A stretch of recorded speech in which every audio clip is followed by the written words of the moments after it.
చంద్రబాబు స్వార్థ రాజకీయానికి రాయలసీమ ప్రజలు బలైపోతున్నారన్నారు మాజీ మంత్రి కాకాని గోవర్ధన్ రెడ్డి. రాయలసీమ ఎత్తిపోతల పనులు ఆగిపోవడానికి చంద్రబాబే కారణమని అసెంబ్లీ సాక్షిగా సీఎం రేవంత్ చెప్పారని, మరి దీనిపై సమాధానం చెప్తారా అని నిలదీశారు. మొదటి నుంచి చంద్రబాబుది లాలూచి రాజకీయమే అంటున్న కాకానితో మా ప్రతినిధి సాయి మాట్లాడారు. దీనికోసం వైఎస్ఆర్సీపీ అప్పుడు ప్రభుత్వంలో వైఎస్ జగన్మోహన్ రెడ్డి సీఎంగా ఉన్నప్పుడు రాయలసీమ లిఫ్ట్ ఇరిగేషన్ ప్రాజెక్ట్ను కూడా తీసుకొచ్చింది. సో అటువంటి ప్రాజెక్టును ఇప్పుడు ఆపేయడాన్ని ఏ విధంగా చూస్తారు? అంటే చంద్రబాబు నాయుడు ఈరోజు అక్కడ రైతులకు సంబంధించి రాయలసీమ నెల్లూరుకు సంబంధించి ప్రధానంగా ఇది శరాఘాతం లాంటిది. చంద్రబాబు నాయుడు లాలూచి రాజకీయాలకు చంద్రబాబు అనేటువంటిది ఆనవాయితీ, చంద్రబాబుకు అలవాటు. అందులో భాగంగానే ఈరోజు రాయలసీమ నెల్లూరు ఆ ప్రాంత రైతులకి ద్రోహం తలపెట్టేటువంటి విధంగా ఈరోజు చంద్రబాబు నాయుడు ఏదైతే జగన్మోహన్ రెడ్డి గారు తీసుకున్నటువంటి నిర్ణయాన్ని ఒక పద్ధతి ప్రకారం అటకెక్కించి ఈరోజు సాక్షాత్తు ఒక ముఖ్యమంత్రి అసెంబ్లీ వేదికగా నేను మాట్లాడి ఆంధ్రాలో ఉన్నటువంటి ఆంధ్ర రాష్ట్ర ప్రజల ప్రయోజనాలను కూడా చంద్రబాబు చేత తాకట్టు పెట్టించాను, కాబట్టి తెలంగాణ ప్రజల ప్రయోజనం నాకు ముఖ్యమని చెప్పి నేను ఇన్ కెమెరా మీటింగ్స్తో మాట్లాడాను, ఇంకా చాలా విషయాలు ఉన్నాయి చెప్పలేకపోతున్నాను అని అన్నాడు అని అంటేనే చంద్రబాబు అనేటువంటి వాడు రైతు ద్రోహి అని చెప్పి అనేక సందర్భాల్లో మేము చెప్పాం. ఈరోజు అది స్పష్టమైంది.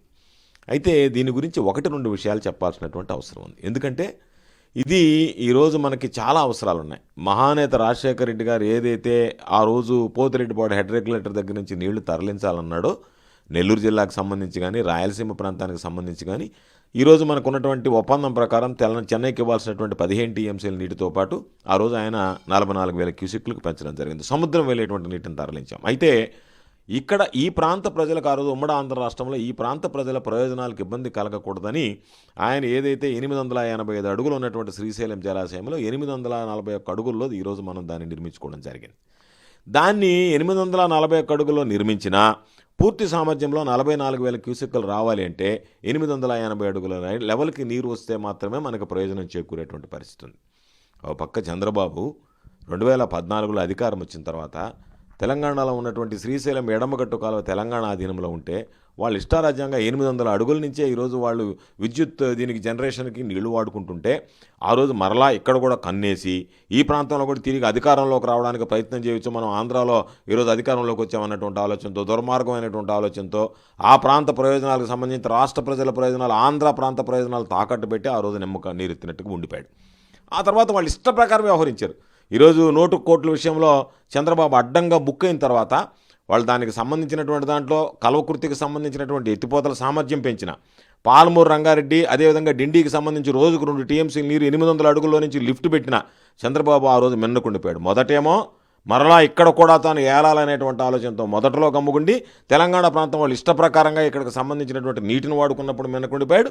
ఆ తర్వాత ఓటు కోట్ల కేసులో మాట్లాడితే మనల్ని ఎక్కడ లోపలేస్తారో మనకి ఎందుకులే అని చెప్పి మన స్వార్థ ప్రయోజనాలు ముఖ్యం, రాష్ట్ర ప్రయోజనాలు అని చెప్పి తాకట్టు పెట్టాడు. 3,825 కోట్ల రూపాయలతో దానికి సంబంధించి అవసరాన్ని గుర్తించి త్రాగునీటికి పాపం గొంతు ఎండిపోతున్నటువంటి ఆర్తనాదాలు వింటున్నటువంటి ఆ ప్రాంతాలకు సంబంధించి గొంతు తడపాలనేటువంటి ఉద్దేశంతో త్రాగునీరు సాగునీరు ఇవ్వాలనేటువంటి ఆలోచన చేస్తే చంద్రబాబు ఎంత ద్రోహి అంటే, చంద్రబాబు ఎంత అబద్ధాల కోరి అంటే వెళ్ళిన తర్వాత ఎన్విరాన్మెంటల్కి సంబంధించినటువంటి ఎక్స్పర్ట్ అప్రైజల్ కమిటీ ముందు కనీసం త్రాగునీరు ప్రాజెక్టు ముందు తీసుకువెళితే ఆ ప్రాంత ప్రజల గొంతు ఎండకుండా మనం కాపాడుకోవచ్చు అని అంటే దానికి సంబంధించి సమర్థవంతంగా వాదనలు వినిపించకుండా ఏ విధంగా ఎన్విరాన్మెంటల్ క్లియరెన్స్ రాకూడదు అన్నట్టుగా ప్రవర్తించి తీరా ఎన్విరాన్మెంటల్ క్లియరెన్స్ రాలేదు కాబట్టి ఆ ప్రాజెక్టు క్లోజ్ చేశామని చెప్పి ప్రజలు నమ్మిస్తే ఈరోజు దాని వెనక ఉన్నటువంటి ఆంతర్యం రహస్యం మొదటి నుంచి మేము అనుకున్నట్టుగానే జగన్మోహన్ రెడ్డి గారు ఆ రోజు నుంచి నిలదీస్తూనే ఉన్నాడు.